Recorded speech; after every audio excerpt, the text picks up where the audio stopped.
perché, come ho detto, l'unica cosa che ho è Priscilla, perché è carne della mia carne, ma il resto, niente.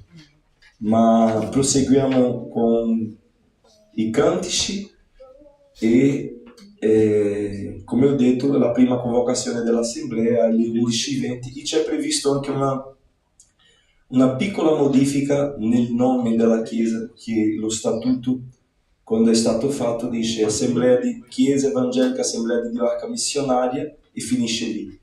Però la sigla è Shadamit, it non c'è un senso, e quindi nel nome manca it.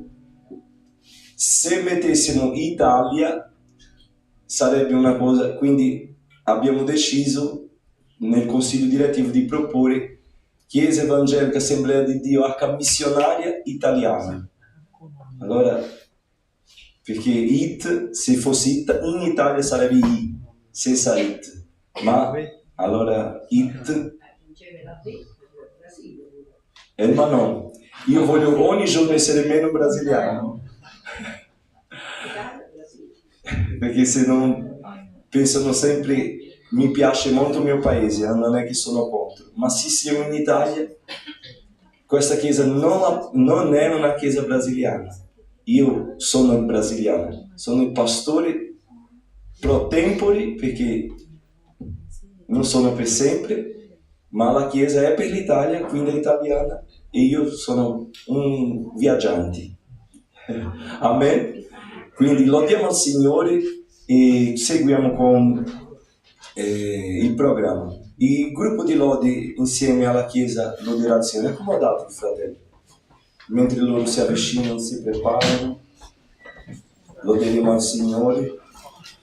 Subito dopo il gruppo di lode, io di già vorrei fare i miei ringraziamenti, che non ho potuto fare ieri perché ho già fatto tanti ringraziamenti, ma vorrei in speciale ringraziare la mia moglie Priscilla, insieme a tutta la squadra dell'amministrazione della Chiesa, perché io non lavoro solo, vedete come sono deboli, come sono flaquito in spagnolo, fraco, perché solo non riesco davvero, ma i fratelli cooperano, non siamo molti, ma ognuno dà la sua particella di collaborazione per fare la missione. Io oggi, quasi se non avesse l'assemblea, quasi stavo per dire Marco e Giovanni, fate il culto, perché i miei occhi non aprivano. Ero proprio, sembrava che stavo morto sopra lì. Ma questa è la mia umanità, no? Siamo così. Io non sono quello che sto lì a dire fate quello, no, io mi metto insieme. Quando devo dire, dico, ma se posso, sono presente e partecipo. Io ogni giorno imparo, e è normale questo che dobbiamo imparare, crescere, maturare, no? Io non sono più lo stesso di ieri. E ogni giorno, o meno, ci sono persone che dicono io ogni giorno più, io calcolo quello che perdo, come i pesi, ma ho tanto da perdere e voglio perdere, lasciare per la strada molti pesi che mi impedisce di fare una camminata leggera. Io, per dirvi, ero sempre attento. Avete visto che quest'anno non abbiamo fatto fiori, confessioni, niente qua? Ma io ho detto, ogni anno io perdo più le cose, perché voglio solo la gloria di Dio. L'organizzazione c'è, i fratelli, lasciamo agli altri che stanno iniziando, che si preoccupi con questo, no? Noi seguiamo a preoccuparci di altre cose più importanti, che sono essenziali.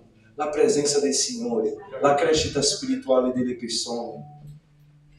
È bello avere un luogo organizzato, Dio vuole questo, ma io non sto più fisso a questo, perché la mia chiesa è nata sotto un albero in Belém do Pará.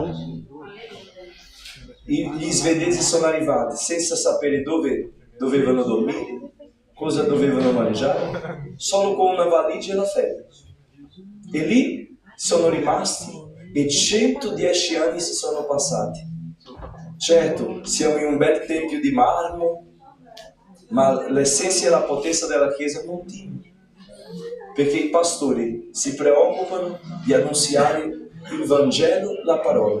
E qui in Italia ho trovato questa fede genuina e voglio cooperare perché questa fede sia sparsa e moltiplicata nei cuori italiani. Amen? Perché tutti noi abbiamo un cuore italiano anche se non siamo italiani. Perché se siamo qua ci affezioniamo di questo paese per qualsiasi cosa, c'è un'affezione. E io amo questo paese, io amo le persone, ma quante volte sono lì a evangelizzare che rifiutano, a Firenze di più. Ma io dico ai fratelli, ma non importa che loro non prendono il volantino, che loro non importano. Sa perché? Perché di un modo o l'altro sono confrontati. Perché loro sanno il Vangelo, loro conoscono Gesù. Allora io sto parlando sulla strada di uno che loro magari sono arrabbiati, io sono arrabbiato con Gesù, con Dio, ma io sono lì per dire, guarda, tu sei arrabbiato, ma Lui ti ama. E la Bibbia dice che la parola calma, appasigua. E ci sono persone lì, e noi diciamo, ma Gesù ti ama. Ma quello rimane, sai? Pensate di no? Quel messaggio rimane lì come una goccia. Ma che mi ama? E mi ama e non ha fatto questo. E mi ama e ha permesso questo. Ma io ti amo. Gloria a Dio. E i frutti ci saranno. Ma dove sono i frutti? Ma noi non siamo responsabili per i frutti. Siamo responsabili per seminare. Il frutto potrà il Signore. È il frutto dello Spirito Santo che genera in noi questa pazienza di sapere il tempo di Dio per ogni cosa. Amen? Quindi che possiamo perdere? Io vi spingo a perdere. Invece di pensare di aggiungere tanto, va bene, impariamo, ma penso che sarà più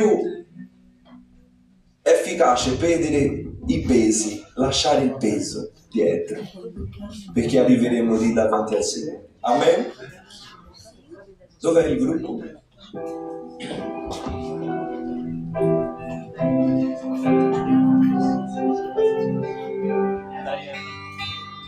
Não te falaram não?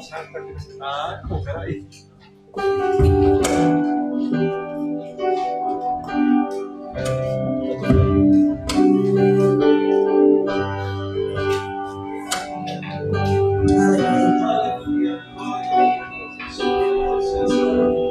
Non c'è santo come te che io voglia di più. Non c'è degno come te che io desideri.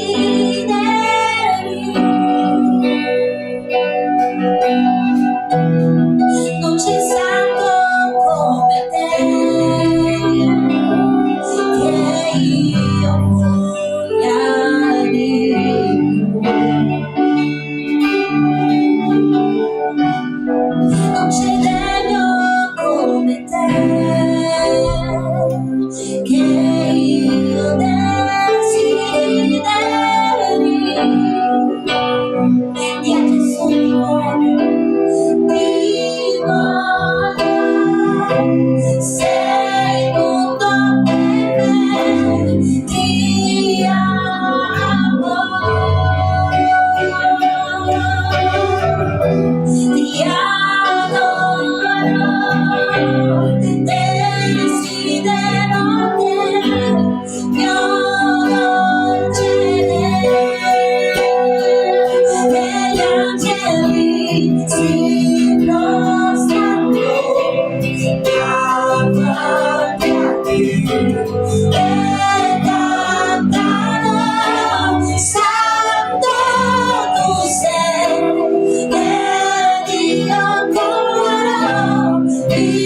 prostro per te, adoro te,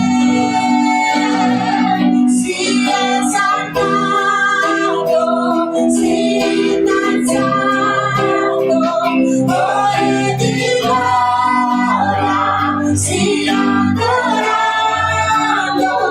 tu sei perfetto, tu sei stupendo, sei il più santo, sei il più bello, e gli angeli si prostrano davanti a te, e quando santo sei, e io volerò, mi prostro per te, adoro te, sii esaltato, sii innalzato, ore di gloria, sii adorato, tu sei perfetto,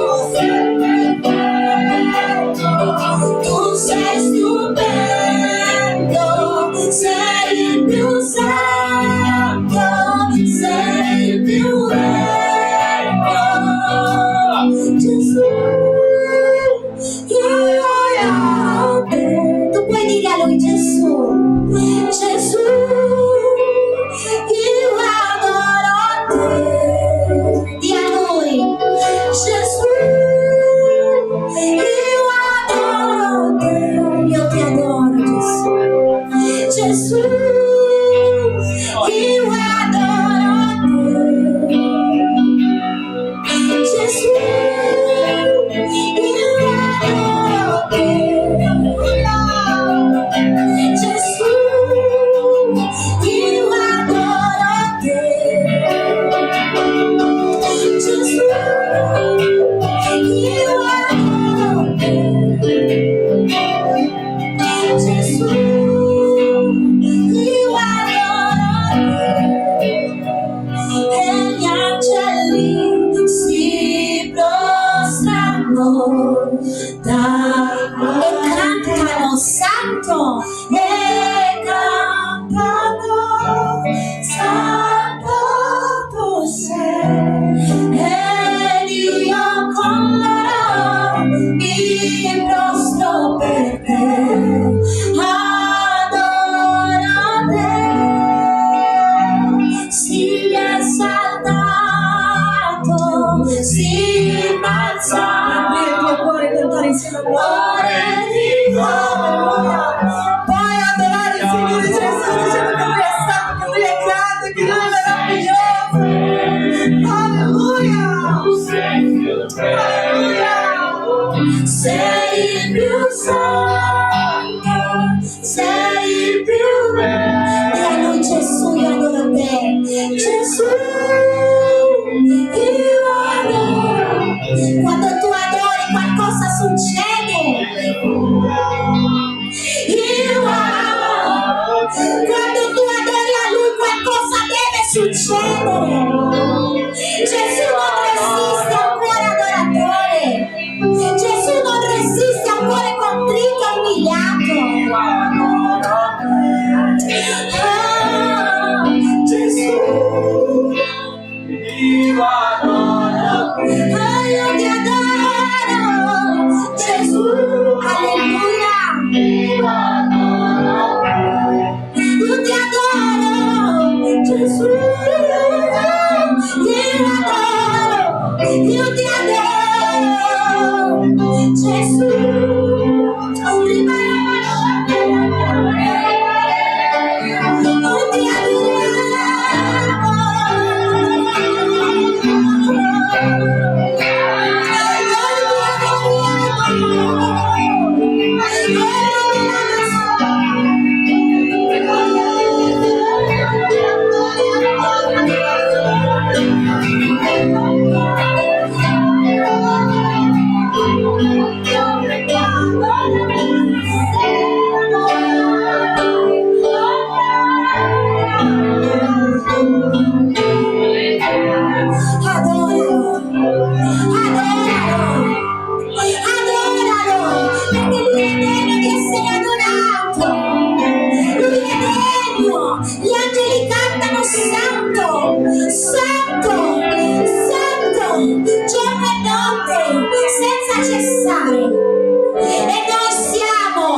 ci insegna ad adorarlo, perché quando tu lo adori il beneficio viene a te. Tu senti la grandezza di Dio, tu senti la presenza di Dio e tu capisci che Lui è più grande dei tuoi problemi, che Lui è più grande delle tue prove, che Lui è più grande di ogni situazione contro la tua vita. Quindi tu puoi adorarlo questa mattina. Noi siamo qui per offrire a Lui un sacrificio vivo. Offriti come sacrificio vivo. Di a Lui che tu lo ami, di a Lui che tu lo adori, di a Lui, Signore, come gli angeli.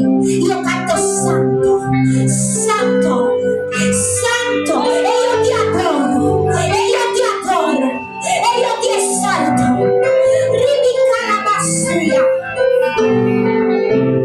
Alleluia, alleluia,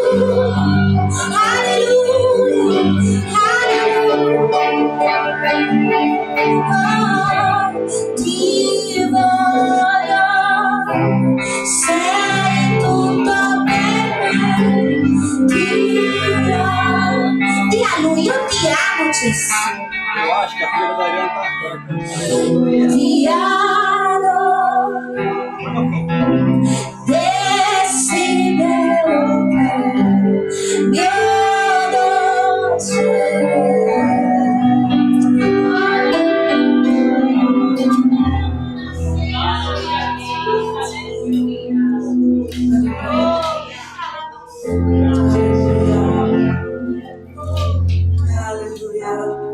Il Dio che restaura è qui in mezzo a noi, il Dio che guarisce è qui in mezzo a noi, il Dio che fa cose nuove è qui in mezzo a noi, quello che può fare nuova tutte le cose, quello che può portare all'esistenza quello che non esiste.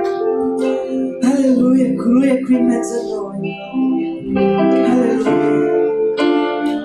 Lui è degno di essere adorato. Alleluia. Lui è presente quando c'è un cuore arreso, quando c'è un cuore aperto, Lui è lì. Alleluia. Non resistere, non resistere, apri il tuo cuore, versati davanti al Signore. Alleluia, apri il tuo profumo, quello che è di più profumato di credo, versa in piedi del Signore. Alleluia.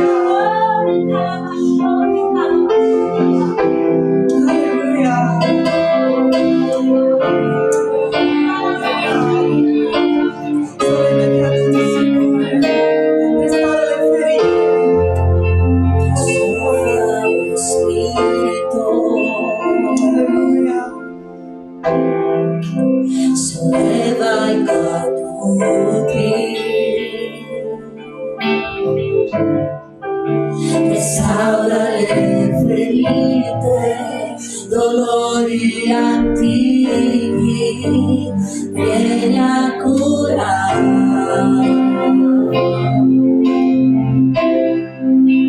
Soffia lo spirito, porta mobilità, raccogli i pesi, già sento il suono dei tuoi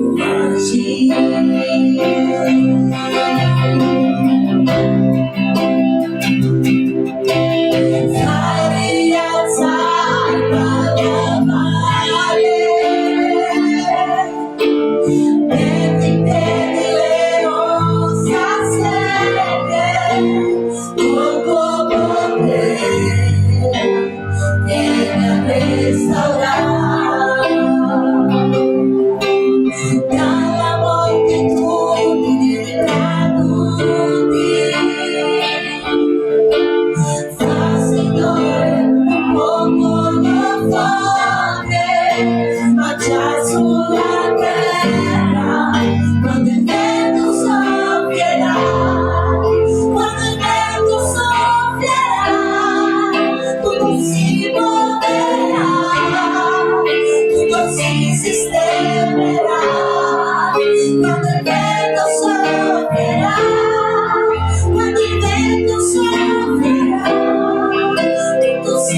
soffia lo Spirito,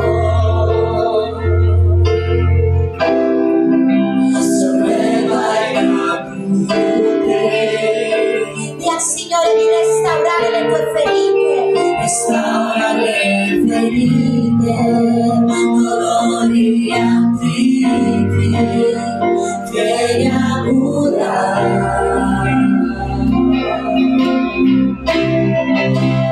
Soffia lo Spirito, portalo vita, raccogli i pesi, già sento il suono che tu agì.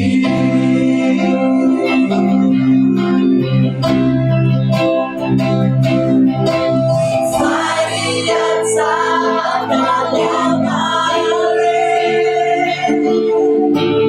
metti che le ossa serie con tuo potere, vieni a restaurare la moltitudine dei caduti.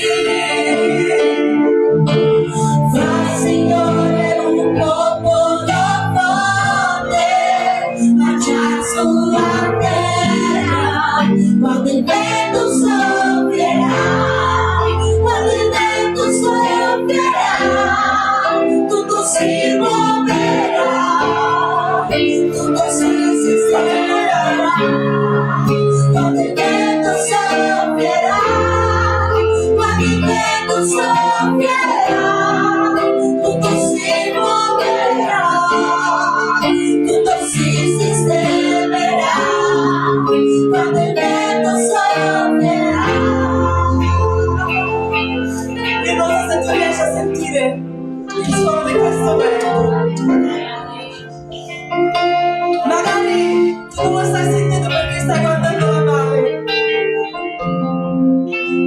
Magari tu non lo senti perché stai guardando la morte, la distruzione, la impossibilità.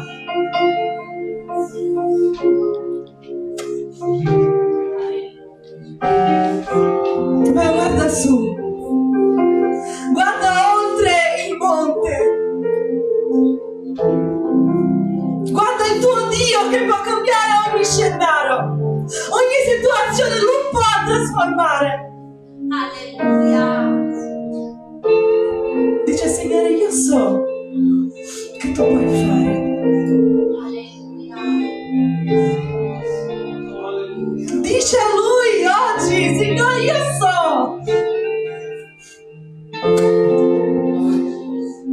Io so che tu sei il Dio dell'impossibile, io so che tu sei il Dio che restaura, io so.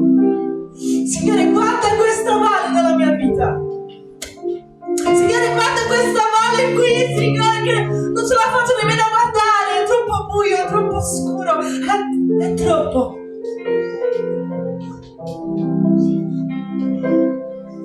Io dico come ha detto il profeta, apri, Signore, gli occhi perché possano vedere. Che il Signore apra le tue orecchie perché tu possa sentire il suono del vento. Ma non è il vento che distrugge, che porta via tutto, no. È lo stesso vento, lo stesso soffio che ha soffiato portando vita all'inizio. Il soffio di vita. Il Dio che ha creato, il Dio che ha dato vita è qui. Alleluia. Mandando via tutto il caos e facendo rinascere ogni cosa. Alleluia. Alleluia. Alleluia. Alleluia. Soffia vento dei quattro canti. Soffia su di noi, soffia in questa Italia. Alza un grido di esercito, Signore.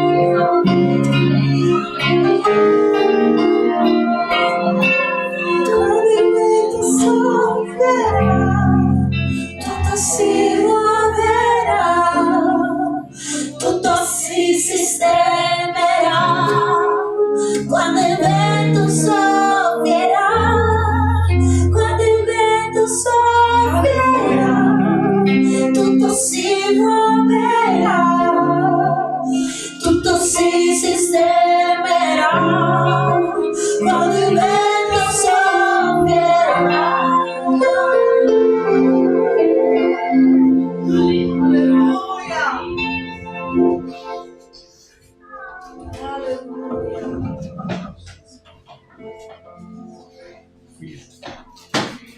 Fratelli, mettiamoci in piedi e ascoltiamo la parola di Dio stamattina che ci arricchisce. Vorrei anche presentare i fratelli che sono con noi stamattina, delle basi missionarie, fratelli di Verona, Legnago di Verona, fate così, amen, Dio benedica i nostri fratelli di Pisa, fratelli di Pisa, che Dio benedica, sono,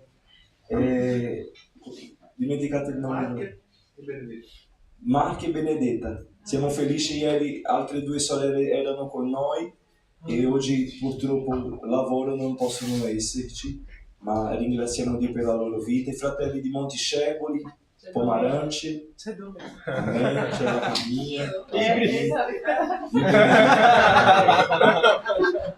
fratelli di Scandici, della base di Scandici, amen, gloria a Dio, Giuseppino, la Lia, Anna Maria, la famiglia Sanchez, Dio benedica in nome di Gesù. Alleluia. I fratelli di Firenze, se Alleluia. parlo il mio dolore non cessa. Amen, fratelli di Firenze, che Dio vi benedica in nome di Gesù. E seguiamo con il programma stamattina. Dio ha una parola per noi. Dio ha una parola per noi. Vorrei chiedere al pastore Maurizio Ricco di fare questa preghiera. Pastore Bua è nel programma stamattina per concludere quello che ha iniziato e quindi stiamo attenti per quello che Dio parlerà al nostro cuore. Padre Santo, Onnipotente, veniamo a te nel nome di Gesù Cristo. Signore. Ti vogliamo ringraziare, Signore, per questo giorno, Signore. Il pastore diceva che sta lasciando qualcosa ogni giorno in più, Signore.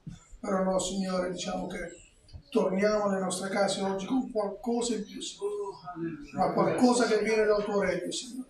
Ogni parola che abbiamo ricevuto, Signore, ogni parola che riceveremo, Signore, che possiamo non dimenticarla, Signore, ma che possa mettere radice nel nostro cuore, Signore. Che possiamo scriverla sugli stipiti del nostro cuore e ricordarla giorno e notte, Signore. Usa il tuo servo, Signore, usa altri servi, Signore, che ci impartiranno la tua parola, Signore. Benedicili, Signore, guidali tu e che sia il tuo Spirito Santo a parlare attraverso di loro, Signore. Sia tu, Signore, a governare, Signore, in ogni cosa che faremo qui oggi, Padre Santo. Grazie, Signore. A te sia la gloria, Signore, e la lode in eterno, Signore. Perché Amen. te la meriti, Padre. Gloria a te. E nel nome di Gesù. Amen. Amen. Riceviamo pastore Bua applaudendo il Signore. Grazie. Accomodatevi. Buongiorno a tutti quanti. Buongiorno a tutti quanti. Allora ci siete. Alleluia. Intanto i ringraziamenti per la eccellente accoglienza che ho ricevuto dal pastore, da moglie, dalla chiesa. Siamo stati bene, abbiamo dormito bene e soprattutto in comunione fraterna, conoscendo altri fratelli, altre sorelle, stando insieme al corpo dei servitori di Dio che ci hanno benedetto grandemente. È bello stare assieme. Salmo 133. Quanto è buono, dilettevole e caro che i fratelli dimorano assieme. Amen. Ringrazio anche il fratello Giovanni che qui non vedo. Eccolo là invece, che ci è venuto a prendere alla stazione e l'abbiamo conosciuto insieme alla sua cara moglie e altri fratelli che veramente ci hanno dimostrato il proprio amore. Che bello, porteremo a Milano veramente un bel ricordo di questa bella organizzazione familiare Bene, detto questo, voglio dirvi che viviamo nell'amore del Signore. Cioè, dice che novità, va bene, è la verità, però se riuscite a leggere nel mio cuore non lo vedete, ma è così. E quindi è così anche il nostro fratello che è missionario con me, che è il fratello Salvatore Billeci, che non solo mi accompagna, ma anche lui è un ministro del Signore, è un servitore di Dio. E questo è molto bello quando i servitori di Dio sono accompagnati, tipo Paolo, Timoteo, no? Abbiamo visto ieri il filmato, bellissimo. E io per tanti anni sono stato solo nelle missioni, poi il Signore dice adesso è l'ora buona che ti preparo Timoteo, dico ma devo andare ora? Va bene, quando tu mi chiami noi siamo pronti, però quando vuole il Signore, che qui non rimaniamo per semenza, dobbiamo andarcene via, prima o dopo ci aspetta quel famoso mattone che stiamo costruendo per il cielo. Allora, detto questo, continuiamo la seconda parte. Vi ricordate ieri, ma ve lo voglio ripetere, io li chiamo i 14 maledetti punti che abbiamo visto uno per uno, che ovviamente stanno oscurando non solo la Chiesa dell'inizio, ma anche questa Chiesa, perché questa parola è stata scritta 2004 anni fa. E quindi abbiamo parlato di fornicazione, di impurità, di dissolutezza, di idolatria, di stregoneria, di inimicizia, di discordia, di gelosia, di dissensi, di divisioni o separazioni, di fazioni, di invidia, di ubriachezze, di orge e altre cose che purtroppo molte volte troviamo nella casa del Signore. Mi diceva una sorella che è qui presente ieri, non hai parlato delle maldicenze, è vero? E allora io non voglio accennare perché adesso dobbiamo parlare della parte più bella, quella parte negativa, ma la maldicenza è la cosa più bella, è più brutta, il maledire, cioè la cosa più bella, intendo la cosa più bella per antonomasia delle cose più brutte, maledire, parlare male, questo è così, quello è vestito pomì. La Chiesa in Europa soffre poco, non è una Chiesa perseguitata. Molti nostri fratelli in Cina ancora imparano a memoria la Bibbia, perché se ha una Bibbia è allucinante. Io ho viaggiato con un aereo da Turkish, è vietata la Bibbia, lì c'è il Corano all'interno dove si vedono i film e sta roba qui. Bibbia non se ne parla, c'è il Corano. E se tu porti la Bibbia da quelle parti, in Arabia Saudita, è un disastro. Così anche in Cina e in altre parti, in Vietnam, fratelli perseguitati che non hanno il tempo di vedere come ti sei pettinati i capelli, che gonna porti, che pantalone hai, ma noi siamo troppo... In Brasile dicono fofoca. Dico bene? Fofoca, parlare troppo bla bla bla bla bla, perché non abbiamo altro per la quale siamo distratti, e quindi va bene. Adesso parliamo delle cose belle. Voglio lasciarvi non col metodo Neemia, vi ricordate il metodo Neemia di ieri? Cosa faceva? Picchiava di brutto, tirava i capelli a quelli che commettevano peccato di adulterio e li picchiava di brutto, realmente dava tante di quelle bastonate. Sapete, Gesù disse che nella sua parola, se il tuo piede o comunque la tua mano o il tuo occhio ti fanno peccare, cavalo, taglialo, cioè noi dovremmo entrare qui. Pace fratello, come stai? Mi vedi? E la tua gamba, se ogni arto ci fa peccare, era un simbolismo per fare capire, mortifica gli atti della carne. Che bello, questa mattina sono calmo. Alleluia. Gloria a Dio, meraviglioso il nome del Signore. Sarà un difetto o un pregio, non lo so, però va bene così. Mi farò stancare di me dire questo fratello, ci sta, e invece lasciamo che il Signore guida ogni cosa.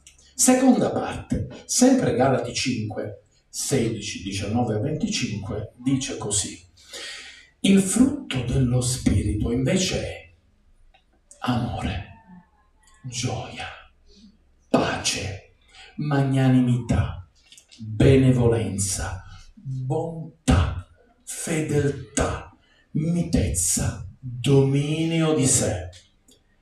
Quelli che sono di Cristo Gesù hanno crocifisso la carne con le sue passioni e i suoi desideri. Perciò, se viviamo nello Spirito, camminiamo anche secondo lo Spirito. Se se noi applicassimo non il metodo Nemia, ma questi frutti che sono differenti dai doni. Io ho visto dei pastori, dei servi che hanno dei bellissimi doni, ma se ci si contraria, se c'è contrarietà, subito ci fuori il carattere, il non autocontrollo, mettono davanti la denominazione, tu non fai parte di noi siamo qui, noi siamo là, però ad un tratto parlano in lingue, ad un tratto profetizzano, hanno degli insegnamenti incredibili, ma il dono è una cosa, il frutto è un'altra cosa. Vogliamo restaurare sia i doni che i frutti. I doni sono a pro della Chiesa, punto.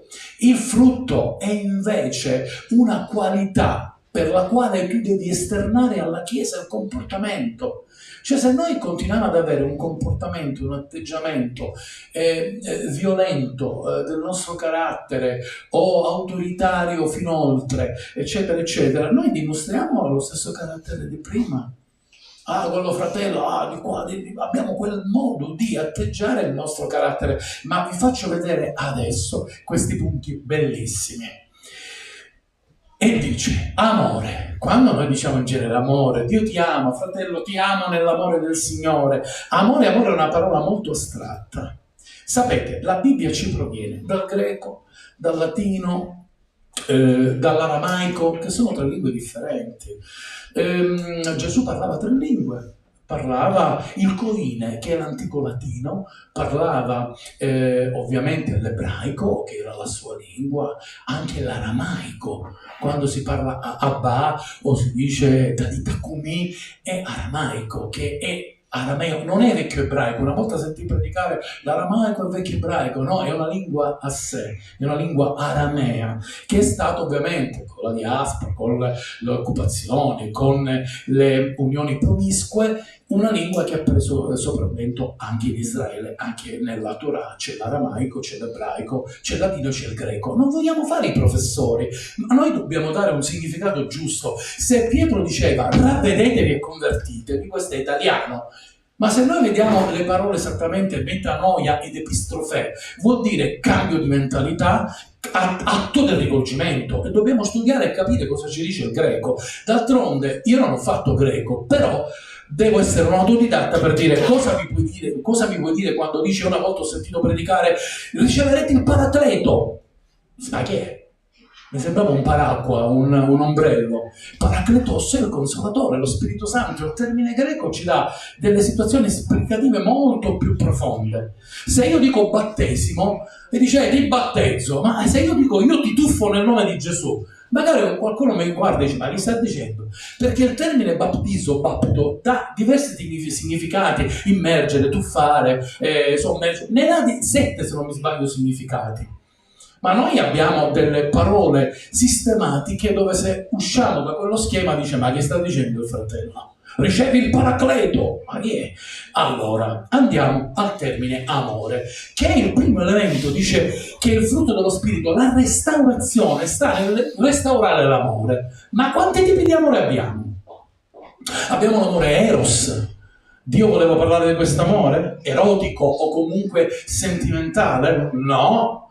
Abbiamo l'amore fileo, che è appunto filia, l'amicizia. L'amore storge, che è l'amore familiare. Allora, di quale amore Dio voleva parlare? Anche dell'amore familiare, ma soprattutto dell'amore agape, che non è la mangiata. Oggi, quando diciamo in italiano facciamo un agape, non stiamo sbagliando, ma non si intende la mangiata. Agape è un amore, è differente amore da tutti gli altri, spirituale, l'amore di Dio, che nulla ha a che vedere con la nostra pancia. Però facciamo l'agape, per dire tanto siamo insieme, facciamo l'agape, agape. E Paolo Apostolo dice: nelle vostre agapi avete molti disordini, perché nulla ha a che vedere con l'amore di Dio. Quindi la prima cosa che deve essere nella Chiesa restaurata è l'amore verso Dio. Amore è rispetto, come diceva qualcuno ieri, se non mi sbaglio, il pastore Rocia. Dio non è uno che andiamoci a prendere il caffè, Gesù come lo vuoi, con lo zucchero o senza zucchero. Dio non è quello che dice adesso tu mi hai fatto questo, parliamo con Dio come se fosse il fratellino minore e lo trattiamo così. No, amore e rispetto, amore e timore di Dio, che non è paura. È differente la timore e la paura. Quindi restauriamo una chiesa, togliamo quelle maledizioni, fornicazione, ma che cos'è ancora? Dice Paolo Apostolo, c'è talmente tanta fornicazione, parlando ai Corinti, che manco tra i pagani è nominata. Molte volte c'è più peccato in chiesa che fuori. Ma questa mattina voglio lasciarvi con le cose belle. Che dice, pastore, ieri ci ha parlato delle cose brutte. Oh, ma se ci sono. Se c'è una bottiglia con la scritta veleno, sapete, con lo scheletro, io non posso togliere la carta e mettere menta peperita. E se tu te la bevi muore, io ti devo mettere sul latte, quello è un veleno, e c'è il teschio. Attenzione, nella candeggina, nell'ammoniaca, in altri prodotti. In alcuni mettono il teschio, attenzione, non ingerire, non bere. Non posso dire bevitela, che tanto c'è scritto nella Bibbia, anche se bevi qualcosa di mortifero non ti farà alcun male. Dice, vedete che il Signore è con me. Bevitela, vedete come te brucia. Dobbiamo chiamare il 118 se ci arrivi, però, attenzione. L'amore è la prima cosa, agape, che poi questo porterà all'amore storce, familiare, e così eviteremo i divorziati, eviteremo tante cose. Attenzione, io sono un divorziato, non sono un fornicatore, un adultero. Sono stato lasciato 14 anni fa, ho passato le pene dell'inferno, io e i miei 4 figli. Sono stato lasciato con 2 figli minori, mia moglie era nella fede, si è sviata. Qualcuno dice, pastore, non hai tenuto assieme alla famiglia. Ma che mi state raccontando? Dio sa come ho voluto tenere la famiglia. Adesso qualcuno mi guarda e dice, sta predicando un pastore divorziato. Non è più come prima. Basta che alzate la mano, poso il microfono e mi vado a sedere, io non ho problema. Poi io non sono un tipo che vado in giro a dire, mia moglie ha fatto questo, ha fatto quello, ha fatto quell'altro. Non c'ho bisogno.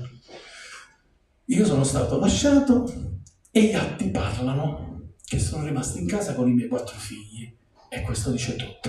Non vi devo dire altro, perché io vi devo raccontare i miei fatti. Se un giudice della terra, sapete che il giudice della terra è un servo di Dio? Perché un giudice della terra è un magistrato, e la scrittura dice state sottoposti ai giudici, ai magistrati. E nella vita, quando ti capitano queste cose, perché uno vuole vedere un quadretto familiare, il pastore, la famiglia, i figli, io l'avevo, ma il diavolo l'ha distrutto. Ma io non ho distrutto la parola di Dio, io sono andato avanti predicando l'Evangelo. Nessuno mi ha fermato, nessuna gonna, nessun figlio, nessuna chiesa, nessuna divisione, perché non sono perfetto, ma amate il Signore. Posso continuare o vi dà fastidio che vi ho detto quello che vi ho detto? Amen, gloria a Dio. Adesso io sono zoppo, come Giacobbe. Pastore, ti vedevamo perfetto. Io non sono perfetto, ho i miei difetti, ma vi assicuro che amo Dio. Alleluia. E sono pronto a fare qualsiasi cosa per Dio, anche nella mia vita. Amen. Amen. E poi la scrittura dice che dobbiamo metterci la gioia. È uno stato emotivo di viva, completa, incontenibile soddisfazione.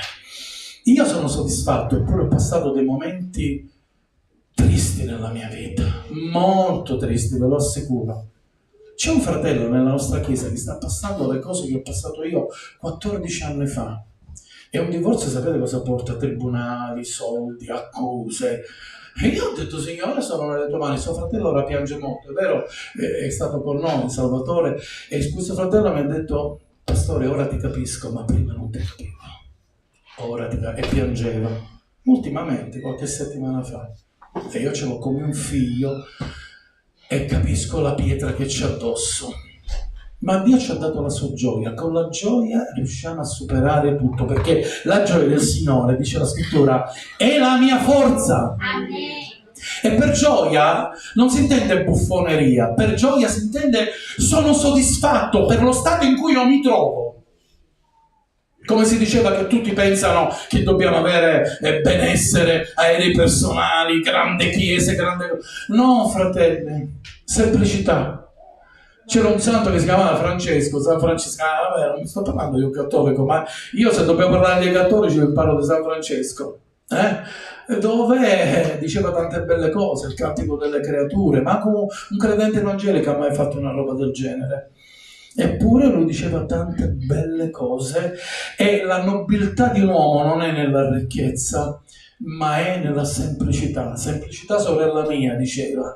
Oggi non vogliamo essere semplici, non vogliamo essere persone normali nella semplicità, ma Dio ci insegna la gioia, questo stato emotivo di soddisfazione. Paolo Apostolo dice: sono stato bene nell'abbondanza e nella penuria. Se leggete bene la storia di Paolo Apostolo, ne ha passati di guai, ma non solo lui. Poi la scrittura dice ancora della magnanimità. Cos'è questa magnanimità? Sempre frutto dello spirito che dobbiamo restaurare, è la grandezza, la grandezza nella nobiltà di animo, non la grandezza io sono pastore e ne so più di te, ma nella nobiltà di animo, nella generosità disinteressata. Io ho avuto nelle mani anche delle persone importanti, anche dei pastori, delle persone più importanti, piene di soldi. Ma non è che ho detto aspetta che acchiappa questo e questo adesso ci fa. Quante volte ho sentito dire se Berlusconi si convertiva, noi avevamo anche Gesù aspetta Berlusconi va bene che non c'è più, o qualche ricco del mondo. La nobiltà d'animo sta di accettare anche un povero che puzza. E io l'ho avuto alla Chiesa Grande, e gente che veniva dalla povertà, che si mette qua, che è veramente in uno stato che non ti si può avvicinare, noi lo rifacciamo nuovo dalla testa ai piedi. Sapete, io una volta ho avuto una persona povera che l'abbiamo cambiato da così a così, l'ho fatto venire a casa mia, nessuno dei fratelli lo voleva, io con la mia ex moglie l'abbiamo fatto venire in casa, abbiamo dato il bagno, si è pulito, si è fatto, e veniva quasi tutti i sabati e le domeniche. Ma un giorno mi chiama: pastore? Ho detto dimmi, già era tutto profumato, seduto, ma non ricordo se fosse ora. Il caffè. In quel momento la mia pressione si è alzata, il sangue è arrivato chissà dove, ma poi si è dovuto riscendere. Ho detto anche questo è umiliazione, servizio a Dio. Io ho fatto il caffè e gliel'ho portato. Dobbiamo anche subire queste cose. Quando tu dai troppo la gente poi se ne approfitta, ma continua a dare disinteressatamente. Se viene uno con i soldi, allora subito tu sei diacono, tu sei uomo di Dio, tu ti facciamo pastore, leggiamo, vedo e legge. Oggi ci sarà un'elezione, ma penso con criterio spirituale e non con criterio monetario. Io penso che noi dobbiamo restaurare la magnanimità. E poi parla della benevolenza, che è una buona disposizione d'animo verso una persona, ma non verso la persona che ci interessa. Quello mi ha fatto questo, da me non prende niente. La benevolenza, sapete, quando abbiamo parlato anche dell'amore, dice la scrittura che a che vale che tu ami chi ti ama? È la cosa che gli fu detta a qualcuno: ti è duro ricalcitrare gli stimoli. E quando noi dobbiamo amare qualcuno che da qui, non dica qui, ma da qui a qui non ci scende, manco col bicarbonato di soda. E dobbiamo amarlo. E questo è duro. Immaginate Gesù con quelli che lo schiaffeggiavano, lo facevano, lo dicevano lui. Lui avrebbe potuto dire un fischio, e ma sapete la Bibbia dice che Dio fischia, un fischio, mandare gli angeli e farlo tutti fuori, ma a che vale? Si sta vedendo il cartone animato. E la benevolenza è una buona disposizione verso una persona. Chi? Verso i fratelli. La parabola del buon samaritano. Che c'entra il buon samaritano? Che i samaritani con gli ebrei manco dovevano parlare. Eppure c'è quest'uomo che ha bisogno, il religioso passa avanti, il levita passa avanti, c'ho troppo da fare, devo andare alle prove musicali, io devo andare a predicare, e quello moriva a terra. E allora il buon samaritano, che è stato citato da qualcuno dei servi, che ha fatto le opere. Molte volte la gente del mondo fa delle opere migliori delle nostre. Ci credete? No, è vero, io ci credo. Amen? Che bravo Maurizio, stai veramente calmo e tranquillo. C'è fra poco la riunione, non voglio prendere altro tempo, ma devo finire questi punti per restaurare. Non sto parlando di questa chiesa, di tutte le chiese, incluso dove ministro io. La bontà, l'essere buono. Vi ricordo che l'essere buono è un carattere di chi è di animo buono e gentile, e particolarmente di chi è sensibile alla sorte degli altri, cioè si chiama, non mi ricordo adesso il termine, bisogna cercare di procurare tutto il bene possibile, l'empatia, ecco, l'empatia, bisogna essere empatici e quindi praticamente di essere buoni e di avere, come dire, un atteggiamento di benessere, di bontà verso gli altri. A Gesù gli fu detto maestro buono, ok? E Gesù disse sì, è vero, io sono buono. Aspettiamo che arrivi.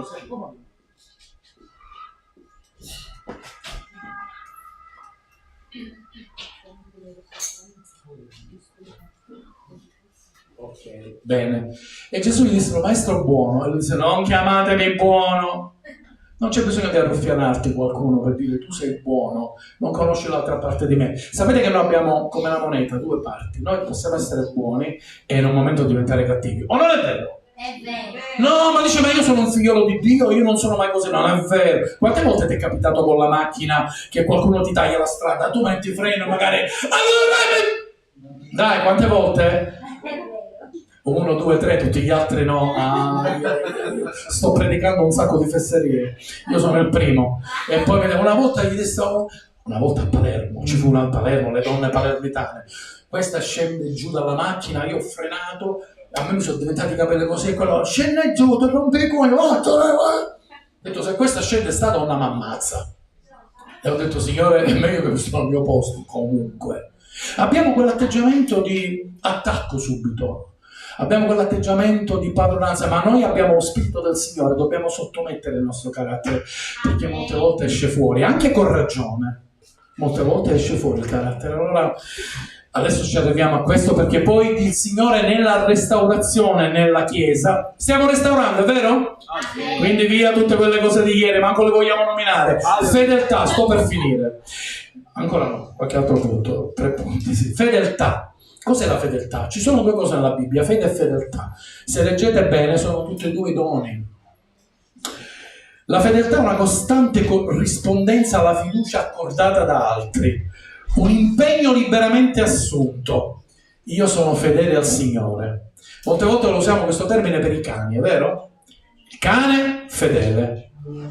Allora il cane è fedele all'uomo, ma qui non parla del cane, non parla di animali, parla di una fedeltà al nostro Dio. Non dobbiamo voltare le spalle al nostro Dio. Eppure capita molte volte che riceviamo delle cose negative e noi voltiamo le spalle. Come? Dove sei mio Dio? Cosa hai fatto? Mi hai abbandonato? E perché? E di qua e di là. Ma noi dobbiamo cercare di essere fedeli. Sii fedele fino alla fine. Fino alla fine. No? Fino alla e io ti darò la corona della vita. Vogliamo la corona della vita? Le dottrine oggi nuove chiamate della inclusione, cioè tutto incluso. Tu prendi un pacchetto e tutto incluso, ti dice hai accettato Gesù, puoi anche peccare, ma non dice così la Bibbia. La scrittura ci insegna di essere fedeli fino alla morte. Paolo Apostolo dice non che io abbia ottenuto il premio, Paolo ai Filippesi, ma dimenticando le cose che stanno dietro, anche quelle belle, perché molte volte ci culliamo, ho fatto questo, ho fatto questo, ho fatto questo, le conferenze, le marce, le quelle, io ho fatto tante di quelle cose, le missioni, ma per piacere, dimenticando le cose che stanno dietro, io guardo avanti fino alla meta. Non che abbia ottenuto il premio, dice l'Apostolo, ma voglio arrivare fino alla meta perché ottengo il premio della superna vocazione. Quindi tutte queste dottrine nuove, scappate lì dove dicono non ti preoccupare, Dio ci ha perdonato anche se pecchi. Se pecchi vedi di chiedere a Dio veramente il perdono, perché la scrittura dice che è impossibile che il sangue di Gesù Cristo faccia un'altra morte per te. Parlo di peccato. Io non penso che qui qualcuno è un credente e domani va per peccato, non pensiamo solo a quelli sessuali, ma pensiamo anche che te ne vai in banca a rubare. Sono un figliolo di Dio, parlo le lingue, fermi tutti, questa è una rapina. Tanto Gesù ti ha perdonato una volta, basta, ok. Ma non è questo, questo è un demone che è uscito dall'inferno. Sapete, io parlo chiaro perché mi sta conoscendo adesso. e non ho paura di dichiarare, non faccio nome di chiesa o di persone, non dobbiamo seguire lì dove trovate la dottrina della inclusione, dove tutto è incluso, tutto, prendi 3 paghi 2, tutto a posto. Non è così che funziona. Fedeltà al Signore. Fede e fedeltà sono a braccetto, senza questo nessuno può piacere al Signore. Qualcuno dice senza fede è impossibile piacere? Allora noi vogliamo piacere? Allora noi possiamo dire, allora oggi ci abbiamo bene, ci sistemiamo e allora Dio ci guarda, ci improfumiamo, abbiamo la cravatta, le donne sono ben abbigliate, Dio ci guarda e dice quanto sei piatto, quanto sei bello, che bello, cos'è Chanel numero? Ce ne frega niente a Dio. Certo dobbiamo essere composti, ordinati, eticamente, tutto quello non possiamo fare, come ho detto l'altro giorno in alcune chiese a Milano, il pigiama party. Tutti in pigiama, ballano la samba nel pulpito e poi passano per la Santa Cena, perché li ho visti, non è che me l'hanno raccontato, li ho visti dalle rappresentazioni. Queste si chiamano, io le definisco appunto orge, è una forma di orgistica nelle chiese, tutte assieme, tutte pigiama party, tutti insieme, dobbiamo assieme, come dice il Salmo 133, quanto è buono e caro che fratelli dimorano assieme. Nel dimora c'è lo stare assieme, nel pregare assieme, nel vivere assieme, nel mangiare insieme, ma non nel fare il pigiama party come lo fa il mondo. Queste sono cose del mondo che noi dobbiamo denunciare, assolutamente. E quindi un altro dei frutti dello spirito che dobbiamo restaurare, stiamo cominciando a mettere dei tasselli e poi ripeteremo, è la mitezza, è l'incapacità di rispondere in modo adeguato. Rispondere in modo adeguato. E molte volte abbiamo gli scatti, io ero uno di quelli. Pastore, ma tu, guarda che hai fatto quello, ma tu di qua, ma subito! Far vedere il proprio carattere, io prendo posizione, io qua, lo scatto, il caratteriale. No, Signore, io non ti laverò. Ah, tu non mi lavi. Sapete, Pietro passava, non c'è salato, ma non c'è solo Pietro. In molti, io penso che domani nel cielo Pietro dice, oh, ma solo di me parlate. Quanti si sono comportati male nella Bibbia e voi parlate solo di me? Quell'altro che non ha messo il dito, che non era credente, chi era? Tommaso? Tutti abbiamo Tommaso per non credente, tutti gli altri invece erano credenti, vero? Quando Gesù è morto sono andato a chiudere in camera Caritatis e malgrado che le donne bussavano, Gesù è risorto, ma tu sei scema. Quello è Gesù che è risorto, non credevano. Tommaso è quello che quando l'ha visto, se io non metto, e noi abbiamo stereotipato Tommaso. Vi parlo fra parentesi 2 minuti dello stereotipo evangelico. Quanti hanno figli qua? Io sono uno di quelli. Avete figli? Ora, quando nasce un figlio, amore, sì amore, sta nascendo il mio bambino, la pancia, due bacetti, io sono stato anche uno carinino in queste cose. Come lo chiamiamo? Mosè? Elia? Come lo chiamiamo? Davide? Sì, Davide mi piace di più. Allora nella chiesa noi abbiamo una marea di Davide, una marea di Elia, una marea di Mosè, ma non abbiamo nessun Giuda. Lo chiameresti tuo figlio Giuda? Beh, dimmelo solo, lo chiameresti Giuda? Io sì. Sì, bugiarda, non dire perché? Davvero, ha un bellissimo significato il nome di Giuda. Tu sei una mosca bianca che però e basta, ha detto però. Chiuso, non parliamo più. No, però. No, hai detto però, chiuso. No, niente da fare, non ti do possibilità di parlare. Hai detto, sì, tu lo dai la colpa a lui. Tu fai come Eva, è stato lui Adamo, è stata lei, è stato lui, è stata lei. Sì, brava, ho capito. Perché lo stereotipo Giuda è una delle tribù di Israele. Gesù è definito il leone della tribù di Giuda. Giuda ha un significato molto importante, era uno anche dei fratelli del Signore, però noi lo paragoniamo a Giuda di Cheriot, ovvero la città montuosa, Giuda l'Iscariota. Cheriot è una città, come dire Maurizio da Palermo, perché lui è il traditore, Giuda è il traditore, mentre Davide, fornicatore, adultero ed omicida. Davide, amore mio, Daviduccio, fornicatore, adultero e omicida. Giuda no, è traditore. Mosè, assassino. E possiamo fare tutti gli stereotipi. Quanti di voi chiamerebbero il proprio figlio Caleb? Io ultimamente ho predicato, qual era il soggetto, manco non ricordo. guardando attraverso gli occhi del cane arrabbiato, dice: ma pastore, ma chi stai predicando? E adesso non alzate le mani, Lo chiamiamo Giosuè, che è entrato nella terra promessa.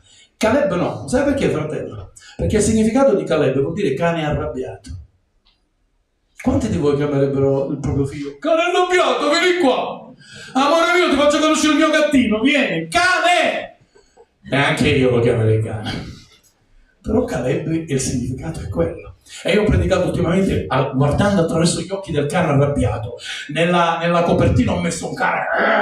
Qualcuno mi ha chiamato: pastore, ma che cosa predichi? La gente ha paura. Non ti preoccupare, che è stato un messaggio bellissimo, profondo e di tanto amore. Perché Caleb, se non aveva Caleb accanto, Giosuè non avrebbe fatto niente. Ve lo dico io, se ve lo andate a leggere vedete la storia, è così.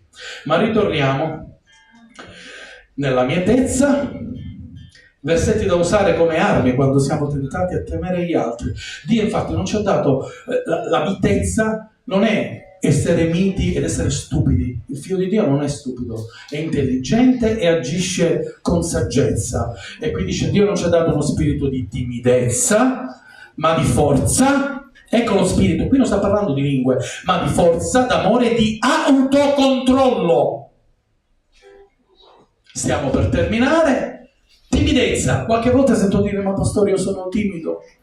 Dio mi ha guarito, ma ho paura di testimoniare, mi sento timido di andare. La timidezza è uno spirito e Dio non ci ha dato questo spirito. Eppure io parlo in lingue, ho le visioni, ma Dio non ci dà questo spirito. Se Dio ci dà lo Spirito Santo ci trasforma. Come fai tu a dire c'è lo spirito ma sei ancora timido? E allora chiedi al Signore che ti dà lo spirito di forza, e non vuol dire forza muscolare, ma forza di affrontare ogni situazione, d'amore, l'abbiamo detto, agapè, e di autocontrollo, dominio di sé. E termino. Cos'è il dominio di sé? Come la sintesi di tutti gli altri frutti dello Spirito Santo, è la capacità di tenere sotto controllo gli impulsi. Noi siamo fatti di impulsi. L'impulso può essere tranquillo, l'impulso può essere energico, e noi siamo fatti di impulsi e dobbiamo tenere autocontrollo. Vi ho fatto l'esempio di quello che vi taglia la strada, ma qui parliamo anche della Chiesa.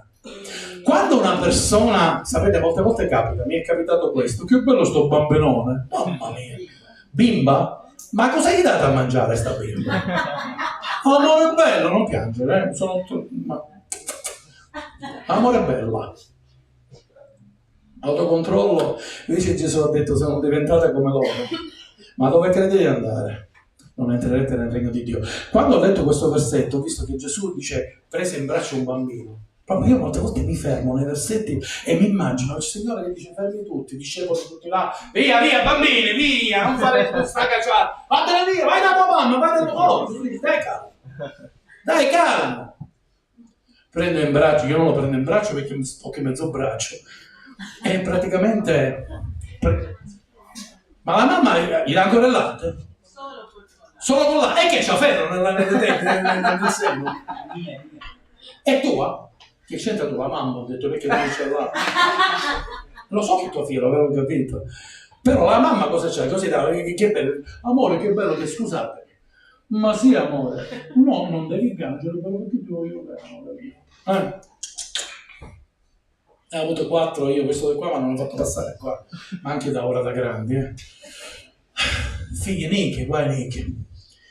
Figli grandi, guai grandi.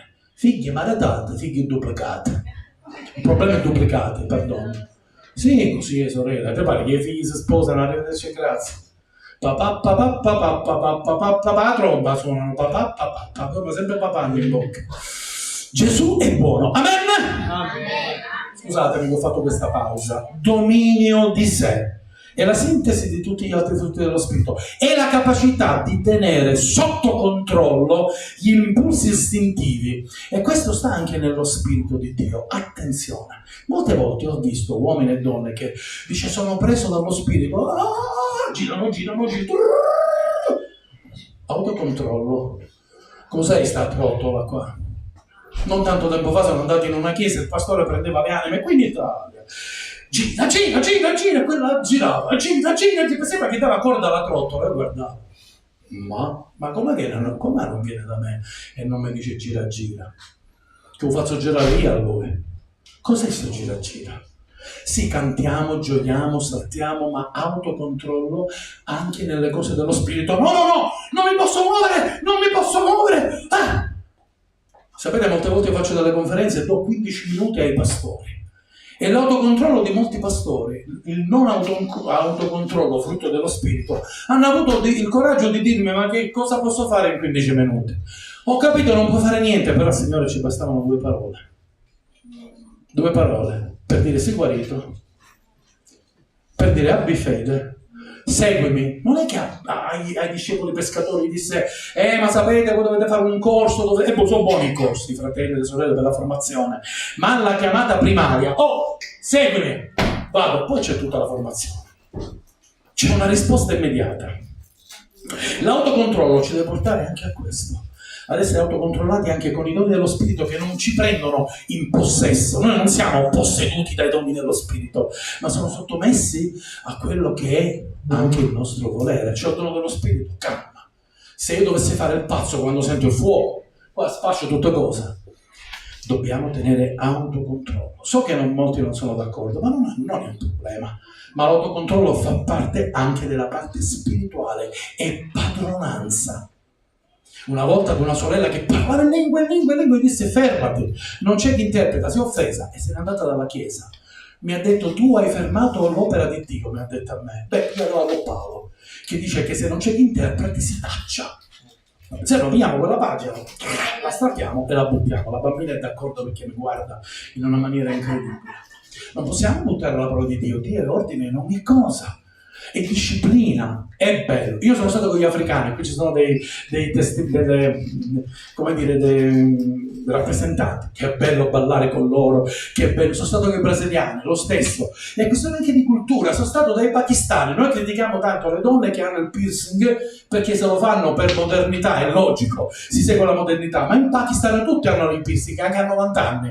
È una questione di cultura, tutti dipinti nelle mani. Sono stato lì dove le donne, in Ecuador, in una capanna, erano tutte le ragazze con i seni di fuori che davano ad allattare ai bambini. E io ho detto: scusa, ma gli uomini dove stanno?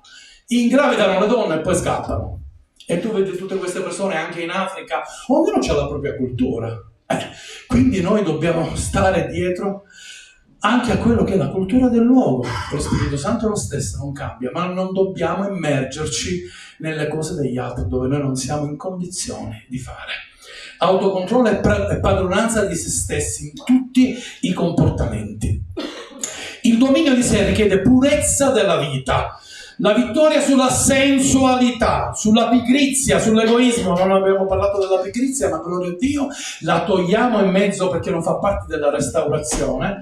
Essere pigri, amare il televisore, le telenovele. Fratelli, ma cosa c'è di male alla telenovela? Quello ha lasciato quello si è preso quello. Noi alcune telenovele chiamiamo in alcuni luoghi quartiere Dallas, cioè, scusate se faccio il soggesto, le corna, quello lascia quello si mette con quello. Pensate che sia edificante per una famiglia cristiana, e tolgono tutto il tempo. Vi racconto una cosa e poi finisco.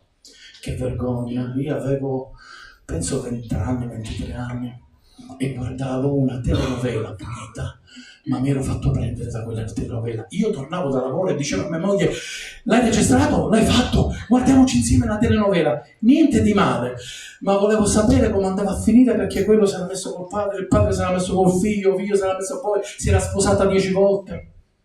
Pensate sia edificante questo? Mamma mia, nessuno mi risponde. È edificante questo? No. Sotto i piedi questo, perché il diavolo dice: ma questo non fa niente, questo non fa niente, questo non fa niente, e ci prende il tempo. Una volta c'è la televisione, ora c'è il computer, ora ci sono tutte queste modernità, ma dice che l'Apostolo Paolo: ogni cosa mi è lecita, ma non tutto mi è utile, e non mi farò dominare da cosa alcuna. Cioè, a me piace guardare una partita di calcio, ve lo dico. Però non è che vado là e faccio: Signore, che schifo, faccio il pazzo, vado negli stadi, ma non ho tempo per queste cose. Non mi piace fare sport, mi piace guardarmi il tennis, lo sci, basta, chiuso questo. La vita è fatta anche di varietà, però cerco prima il regno di Dio, le altre cose verranno dopo. Se pensate che io sto tutto il giorno in ginocchio e tutto il giorno a dire alleluia, gloria a Dio, questa è la più grande bugia. Una volta ci fu una sorella che disse in predicazione, o meglio la invitarono, proprio africana, e Dio la benedica, 40 giorni senza mangiare. Io mi sono sentito un meschino, perché quando faccio il digiuno, chissà perché, dopo 3-4 ore già non parlo io, lo stomaco. La sorella fa così. Ma se tu non hai parlato mai, come mai cominci a parlare ora? Vedere dammi da mangiare. È un fattore psicologico. Perché c'è il digiuno, mi sembra l'ora che arriva la sera. Mi ricordo in chiesa anni fa, ma anni fa era all'inizio, c'era la giornata di digiuno, dalla mattina fino alle 2 del pomeriggio arrivavamo a casa, pancia mia fatica panna. Mia nonna già faceva preparare da mangiare, ci buttavamo in quel mangiare, manca la preghiera. Mangiavamo che poi stavamo pure male. E che digiuno è questo? Autocontrollo. La Bibbia ci parla di autocontrollo, dominio di sé. Per terminare, perché giustamente avete la vostra riunione, ribadisco il concetto. I maledetti 14 punti che facciamo? Li vogliamo buttare via? Stamattina forse state dormendo ancora. Allora, perdonatemi, ho fatto una domanda. Li buttiamo via i 14 maledetti punti? Sì. Scusa, ma forse sono sordo io, ho anche una certa età, non ho ancora 80 anni, però ancora ci sento bene, capito? Poi da ex militare io. E allora, buttiamoli via quei punti. Facciamo entrare nella restaurazione di tutta la Chiesa, incluso dove sono io, che dice: fratello, ma tu sei venuto a predicare a noi? No, sto predicando a tutta la Chiesa. Vogliamo dire insieme amore? Amore! Non l'abbiamo detto assieme. Amore! Amore! Gioia! Gioia! Magnanimità! Magnanimità! Benevolenza! Benevolenza! Aspetta che giro, se no lo so pure dimenticato. Bontà! Bontà! Fedeltà! Fedeltà! Mitezza! Mitezza! Dominio di sé! Dominio di sé! Ma contro queste cose non c'è legge. Alleluia! Gloria a Dio!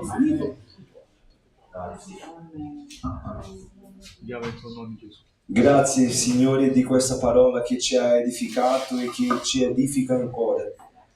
Restaura in noi, Signore, questi punti che il tuo Spirito genera, che il frutto, Signore, possa venire, che possiamo essere propizi ad averlo nella nostra vita.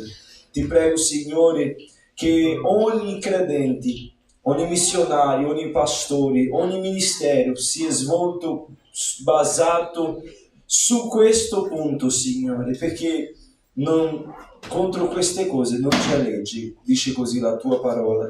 Nessuno ci potrà fermare, Signore. Padre, ti prego, come Assisi ha detto, che la madre di tutti gli altri è l'amore, che questo amore sia rinforzato nei cuori e che possiamo, Padre, condividerlo e farlo evidente nella nostra vita e nel corpo. In nome di Gesù, Signore, ti prego. Amen. Amen. E amen. Vorrei dare al missionario Marco, che è il segretario della missione.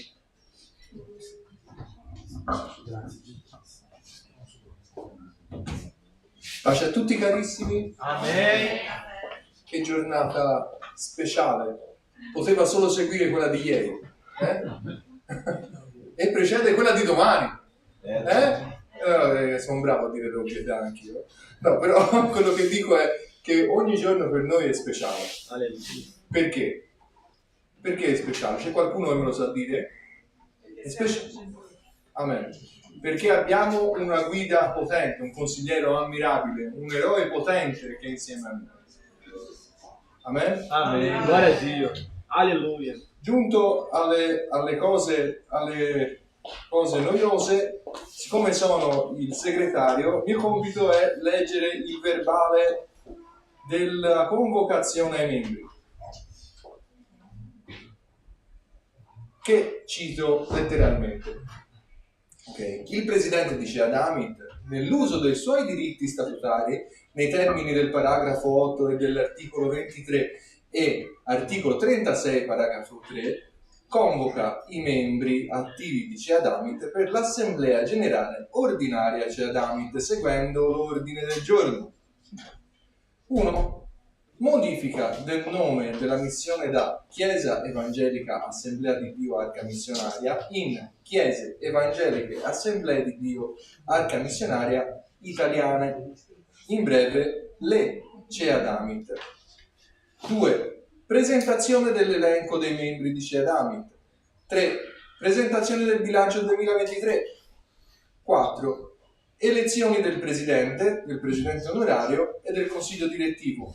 5. Presentazione da parte del presidente sulle modifiche nei settori ecclesiastici. 6. Elezioni dei consiglieri del consiglio consultivo di Cead Amit. 7. Proposta riguardo a data e luogo dove svolgere la conferenza missionaria 2025 e il decennio della missione. Detto questo, vi lascio. Fratelli, ci sono altri fratelli che ci visitano stamattina, i pastori. Per me è un onore perché siamo tutti insieme nello stesso proposito. Come ho detto, la nostra assemblea non è un'assemblea né di condominio né di partito politico. Noi siamo cristiani e siamo qui per lavorare per il regno di Dio. Quindi quest'ordine del giorno vi ho proposto nell'ultima assemblea che abbiamo fatto, un'assemblea straordinaria per l'acquisto del Palazzo a Pomaranci. Abbiamo dovuto farla quell'assemblea dove abbiamo fatto il verbale per poter acquistare il palazzo. Allora, come prevede l'ordine del giorno, la modifica del nome della missione, io non so se qualcuno si oppone a questo, l'unica cosa è solo che prima eravamo una chiesa, adesso siamo 5, quindi non siamo la Cead Amit, siamo le Cead Amit, allora questi Cead Amit sono in 5 posti e sono sempre su questo statuto, regita si dice, seguono questo statuto in ogni base e per questo abbiamo pensato, come prevede anche lo statuto dell'assemblea ordinaria, di fare nella conferenza missionaria. Quindi ogni anno nella conferenza missionaria abbiamo l'assemblea generale ordinaria dei membri, quindi perché è il raduno dei membri di tutte le Cead Amit, ok? Non so se qualcuno è opposto a questa prima proposta di cambiamento del nome, non di cambiamento, di adattazione di più, adattamento. Allora, la modifica è Chiesa Evangelica Assemblea di Dio Arca Missionaria e basta, che era così, non c'era nemmeno in Italia, era solo Arca Missionaria e basta. In Chiesa Evangelica Assemblea di Dio Arca Missionaria Italiana. In breve sempre le Cead Amit. C'è qualcuno che si oppone a questo? Siamo tutti favorevoli? Amen. Facciamo così per votare? Amen. Amen. Unanimemente è stato approvato la modifica. Secondo punto dell'ordine del giorno, come avremo altre modifiche che saranno su i settori ecclesiastici, lo statuto prevede che questo bilancio sia presentato nelle basi missionarie. Allora, dovuto a questa modifica che si farà nel punto 5, io vi propongo che il bilancio sia presentato in ogni Santa Cena della base missionaria. Così si farà un'assemblea straordinaria in quella base dove si presenterà il bilancio della missione e il bilancio locale, perché come abbiamo queste modifiche, prima avevamo un conto solo, adesso ogni missione, ogni settore ha il suo conto, la gestione dei soldi, dei loro soldi. Allora per questo il commercialista mi ha consigliato di portare questo bilancio sia unico come spezzato per basi e presentato nelle basi, così non avremo nessuna difficoltà né per capire quanto è stato investito della missione in quella base e quanto è entrato di quella base per la missione, e così sarà più chiaro. Quindi io faccio questa proposta, non so se qualcuno si oppone, che questo bilancio sia presentato nella Santa Cena delle basi missionarie, nel culto di Santa Cena, perché siamo già tutti lì, allora ci vogliono 15 minuti per fare presentare il bilancio. Sarà disponibile in anticipo nella base missionaria con i missionari. Chi vuole apprezzare, vedere, può cercare il missionario e così può vedere in anticipo, perché nel giorno non ci sia dubbi o domande. Allora, tutte le domande che volete fare, cercate i missionari che riceveranno questo documento, e quindi nel giorno si presenterà di modo statutario e si farà l'approvazione di questo bilancio. Qualcuno si oppone? Tutti favorevoli? Alzate le mani. Amen. Ok, approvato. Terzo punto è... ho parlato il terzo ma ho saltato il secondo. Presentazione dell'elenco dei membri di Shed Meet. Fratelli, come si dice? Nostro statuto prevede che i membri sono ammessi per battesimo, se è battezzato, o per ammissione con la domanda. Si fa la domanda di richiesta di partecipare della missione e questa domanda è apprezzata dal consiglio direttivo e dall'assemblea. Però quest'anno nella nostra assemblea abbiamo proposto di fare un censimento e questo censimento è stato fatto. Abbiamo ricevuto tutte le domande di nuovo, anche di quelli che sono stati battezzati, perché avessimo un numero esatto delle persone e di chi appartiene alla missione. La proposta era questa, di che se uno apparteneva per il battesimo o per la domanda che aveva fatto anteriormente, ma non si presenta più, perché ci sono persone che purtroppo si sono andate. Allora, nel consiglio abbiamo parlato e con i fratelli della Chiesa abbiamo parlato, alcuni mi hanno proposto esclusione, io non voglio escludere nessuno. Allora, qual è stata la nostra proposta? Di presentare l'elenco attivo, ok? Invece di escludere le persone, noi presenteremo un elenco di membri attivi che si presentano, che hanno rinnovato la loro adesione, grazie, tramite la domanda, ok? Quindi ci sono due elenchi adesso, uno degli attivi che hanno presentato la domanda e uno dei fratelli inattivi, finché questi inattivi, perché inattivi? Perché loro non possono partecipare né votare, perché non hanno presentato la domanda, è giusto. Quindi questi che non hanno presentato la domanda non hanno voce nell'assemblea, però possono rivolgersi ai missionari, a me, al consiglio direttivo per chiedere l'attivazione e giustificare la sua assenza, ok? Perché a volte noi siamo, io soprattutto perché sono giovane, il sangue, come dice il pastore Bua, viene su, perché a volte, fratelli, c'è una mancanza molto grande di rispetto delle persone che abbandonano la comunità, ma non solo a me, Ma perché noi ci preoccupiamo davvero con le persone. Non è che noi ci preoccupiamo di riempire, certo, ci porta gioia di vedere la chiesa piena, siamo qui per questo. Però nessuno guadagna niente se tu vieni, se tu non vieni. Noi non siamo un club, siamo una chiesa. Allora, la proposta iniziale era proprio di escludere, perché è una mancanza di rispetto, la persona che non viene, che va via, va da un'altra chiesa e non partecipa, va e non ci informa. Ma nessuno vuole trattenere, non siamo qua per trattenere, tu devi essere, no.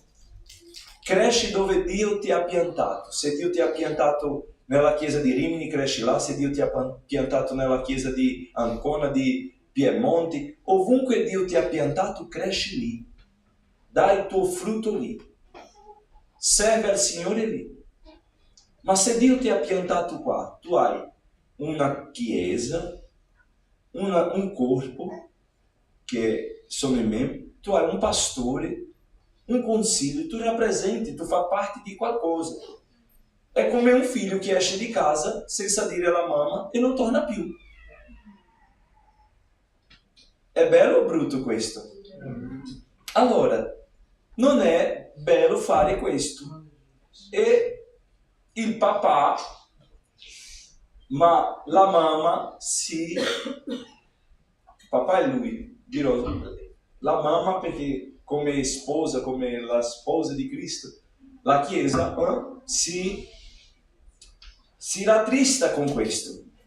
E quindi all'inizio parlavamo, ma che facciamo con questi fratelli? Ma sono sempre fratelli. E la Bibbia ci insegna, io vi ringrazio perché Dio mi ha chiarito questo nell'ultima assemblea, là. Dio ha parlato a me nel cuore di questo, perché a volte noi vogliamo risolvere, ma non sempre la nostra soluzione è la giusta. E la pazienza ci vuole. E quindi ho pensato, ho pregato, parlato con loro, riparlato, parlato con Marco, ho detto, ma io devo essere esempio, non posso dire, devo insegnare loro a avere pazienza con i fratelli, ma anche con quelli che prendono l'eredità e vanno in giro. Ma quando è tornato, cosa faceva il papà? Bentornato, faceva festa. E siamo qua per fare festa, però siamo anche non solo un organismo, siamo un'organizzazione, ok? E questa organizzazione ha bisogno di organizzazione, di regole. Quindi i fratelli che non hanno presentato la domanda continuano membri di Shadamit, ma non attivi per eleggere, per votare, per parlare. Devono cercarci per fare la loro domanda, giustificare la loro assenza, ma continuano i nostri fratelli e continuano qui finché presentino la domanda di dimissione. Si pronunciano. Siete d'accordo con questa decisione del Consiglio Direttivo? Amen. Amen? Amen. Usiamo benignità, usiamo longanimità, usiamo pazienza, amore, il frutto. Siete d'accordo così? Amen. Alzate le mani per votare. Amen. Allora, io vi presento, vorrei chiamare Marco per fare la lettura dell'elenco dei membri attivi che hanno presentato la domanda.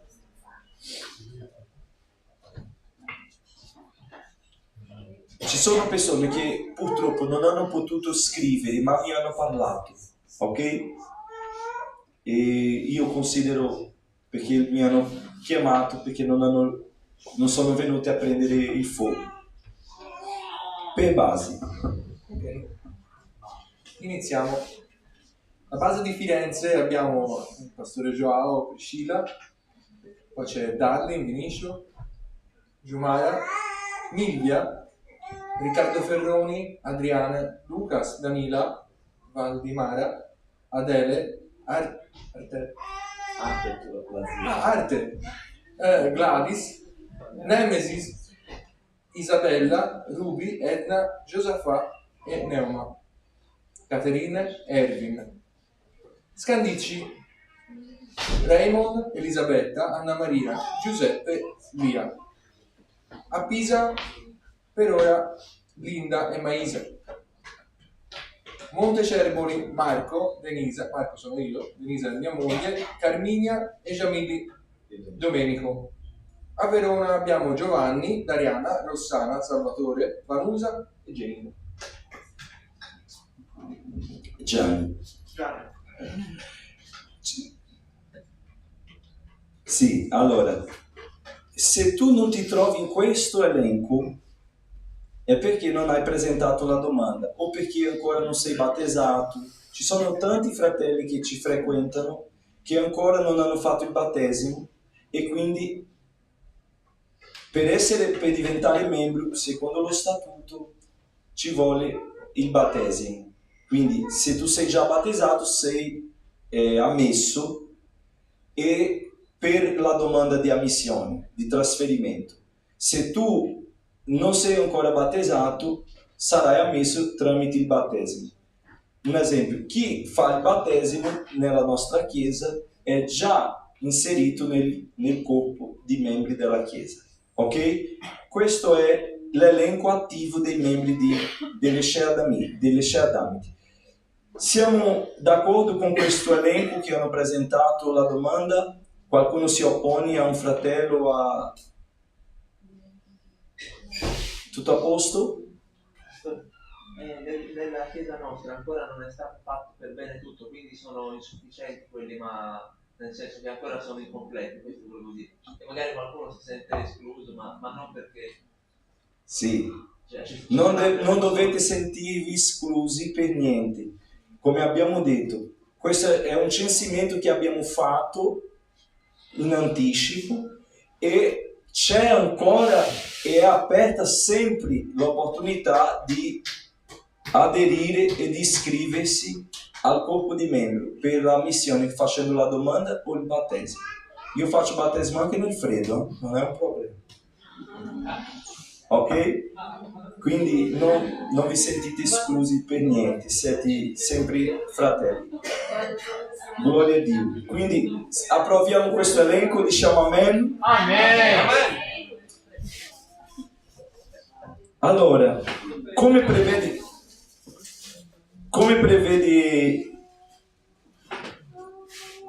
questo verbale, nel quinto punto abbiamo l'elezione, nel quarto punto abbiamo l'elezione del presidente onorario e del consiglio direttivo. Allora, lo statuto prevede che il presidente delle Sheadamiti sia un pastore. Questo pastore viene presentato. Come funziona l'elezione? Prima mettiamo nel consiglio direttivo la domanda se qualcuno vuole fare presidenti, se qualcuno vuole mettere il suo nome come presidenti, però deve avere queste caratteristiche. Quindi fra noi sono l'unico pastore e quindi non posso nemmeno dire non metterò il mio nome perché sono qui apposta per fare il pastore, ma mi metto anche così davanti a voi, anche se sono stato inviato come proposta del consiglio direttivo di continuare con il mio mandato come presidente delle Sheadamiti. Qualcuno si oppone? Ma non devi parlare tu, no? Perché io parlare di me stesso, vieni. E come presidente onorario lo statuto prevede che sia il presidente di IADALPI come onore alla Chiesa brasiliana che ha mantenuto questa missione. Quindi lo statuto prevede questo onore al presidente che oggi ufficialmente è il pastore Roberto. Un giorno, quando sarà un altro, sarà quell'altro. Quindi per sempre lo statuto prevede che il presidente onorario delle Sceadamiti sia il presidente della Chiesa brasiliana, in onore a loro che hanno iniziato questa missione nel 2015. Quindi non è una questione di votazione. Certo, votiamo per registrare nel verbale, ma ci sono le regole per l'elezione di questo, e la regola è il presidente lì, di IEADALP, la Chiesa Evangelica Assembleia di Dio di Abreu Lima, Brasile.